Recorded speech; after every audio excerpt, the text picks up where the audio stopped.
जब भी हम इमरान खान की एज अ क्रिकेटर बात करते हैं तो उनकी जो ऑलराउंडर ब्रिलियंस परफॉर्मेंस है अपने मुल्क के लिए उसकी हम ज़्यादातर बात नहीं करते। As a batsman, as a bowler और एज अ कंप्लीट ऑलराउंडर उन्होंने जो अपने मुल्क के लिए परफॉर्मेंसेस दी है उसकी हम ज़्यादातर बात नहीं करते, बल्कि उनकी जो कैप्टनसी ब्रिलियंस है, उनके जो ब्लंट फैसले हुआ करते थे, भले वो इमरान खान की वसीम अकरम, वक़ार यूनुस हो गया, इंज़मामुल हक हो गया, उनकी वर्ल्ड कप के लिए सिलेक्शन हो गया, या उनके इनिशियल डेज में, उनके इनिशियल करियर में जब उनकी सिलेक्शन की बारी आई तो जो सेलेक्टर थे उनके खिलाफ जाने के ब्लंट फैसले हो गए, उसकी ज़्यादातर हम बात करते हैं। लेकिन उनकी जो as a batsman, as a bowler उनकी जो परफॉर्मेंसेस थी अपने थ्रू आउट करियर, उसकी हम ज़्यादातर बात ही नहीं करते। जब इमरान खान के मैं आपको आज की इस वीडियो में कुछ स्टैट बताऊंगा तो आपको पता चल जाएगा कि he is not just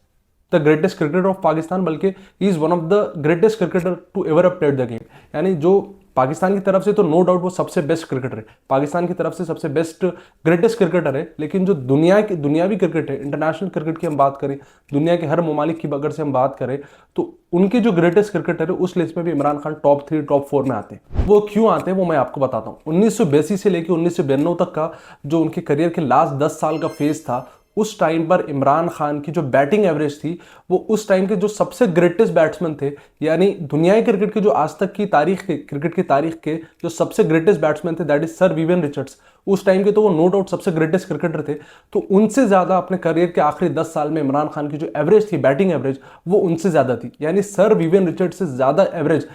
Imran Khan की थी अपने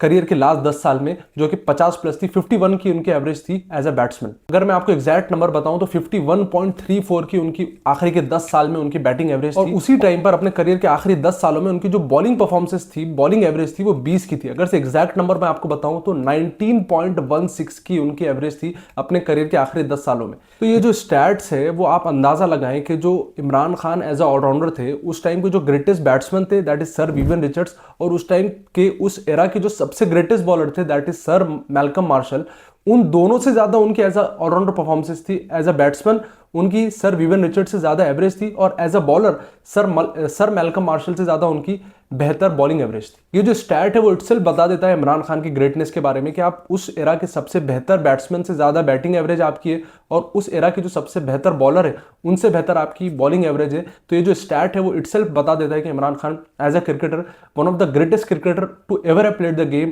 की जो लिस्ट टॉप 3-4 की जो सबसे बेहतर क्रिकेटर्स प्रोड्यूस हुए इस दुनिया में, उन लिस्ट में इमरान खान तीसरे चौथे नंबर पर आते हैं। उस लिस्ट में टॉप पर आते हैं इमरान खान। और उस टाइम की, उस एरा के 1980s की, 1990 की, 1980 के टाइम की जो सबसे बेहतर टीम थी वो मैं और आप जानते हैं काली आंधी वेस्ट इंडीज की टीम थी। उस टीम के अगेंस्ट, उस बेस्ट टीम के अगेंस्ट अगर से आप उनकी परफॉर्मेंसेस देखें तो जो टॉप परफॉर्मेंसेस टीम थी इमरान खान की, जिस टीम के अगेंस्ट उन्होंने सबसे ज्यादा परफॉर्मेंसेस दिखाई थी, उस टाइम की जो सबसे बड़ी टीम थी वो वेस्ट इंडीज थी। तो उनके अगेंस्ट उनकी बैटिंग एवरेज 44 की थी और उनकी जो बॉलिंग एवरेज थी वो 24। तो इमरान खान का ये हिसाब नहीं था कि जो लो टीम्स आ गए, लो रैंक टीम्स आ गए, बाबर आजम की तरह की लो रैंक्स की टीम आ गई तो उनके खिलाफ अपने एवरेजेस बेहतर कर ली, बल्कि उस जनरेशन की, उस एरा की जो सबसे बेहतर टीम्स होती थी उसके खिलाफ इमरान खान की जो एवरेजेस है, परफॉर्मेंसेस है, वो सबसे बेहतर हुआ करती थी। आपने नवजोत सिंह सिद्धू का वो एक इंटरव्यू भी देखा होगा जिसमें उन्होंने कहा कि जहां पर कंडीशन सबसे ज्यादा मुश्किल होती थी, जहां पर टीम सबसे ज्यादा मुश्किल में हुआ करती थी, तो इमरान खान अपने आप को टॉप ऑर्डर में भेजा करते थे, नंबर 3 पे जाके बैटिंग करते थे। जब टीम को सबसे ज्यादा उनकी रिक्वायरमेंट होती थी, सबसे ज्यादा जरूरत होती थी और सबसे ज्यादा मुश्किल में टीम होती थी,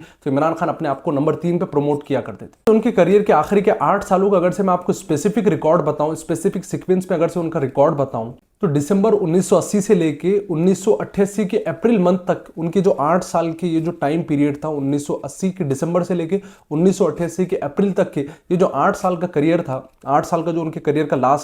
8 साल का जो फेज था, उस टाइम पर इमरान खान ने 40 टेस्ट मैचेस खेले और उन 40 टेस्ट मैचेस में उन्होंने एज अ बॉलर 208 विकेटें ली, और उन 208 विकेटों में 40 टेस्ट मैचेस में उनकी जो एवरेज थी वो इनसेन आउटस्टैंडिंग 16 की एवरेज थी। आज के टाइम पर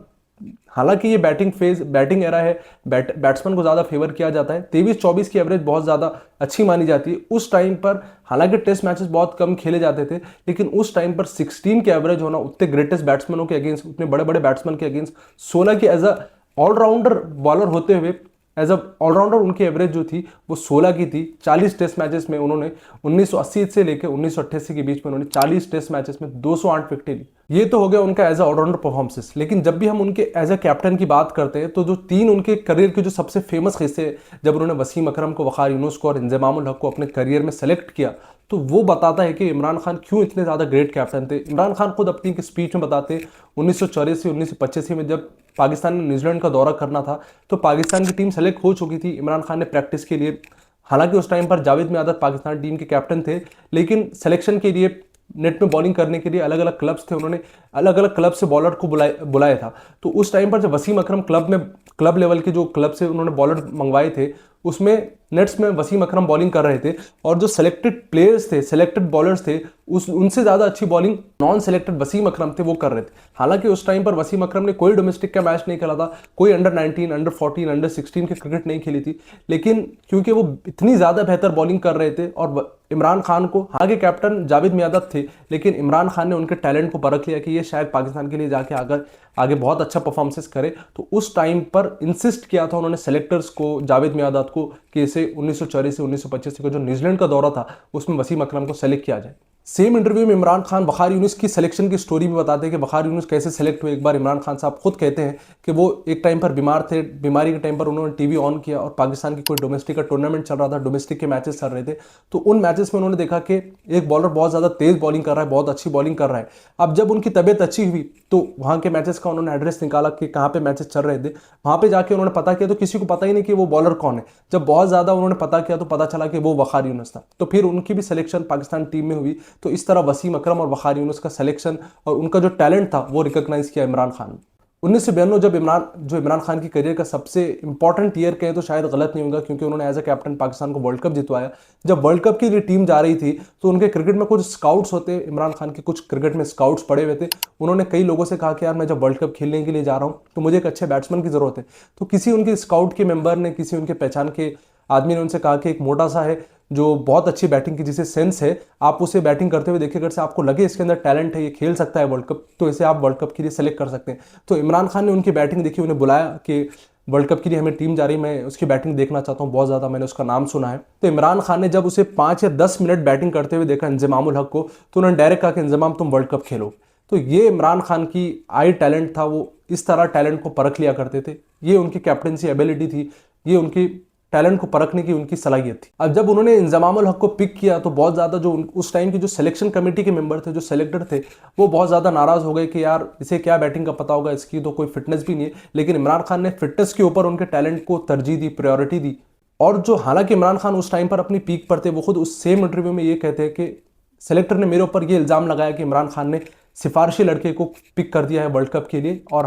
हमारे मान ही नहीं गए, हमारे सेलेक्टर होने के बावजूद हमारी बात मानी नहीं गई। इस वजह उस टाइम के जो सिलेक्शन कमेटी के मेंबर थे उन्होंने सिलेक्शन से रिजाइन दे दिया, सिलेक्शन कमेटी से रिजाइन दे दिया।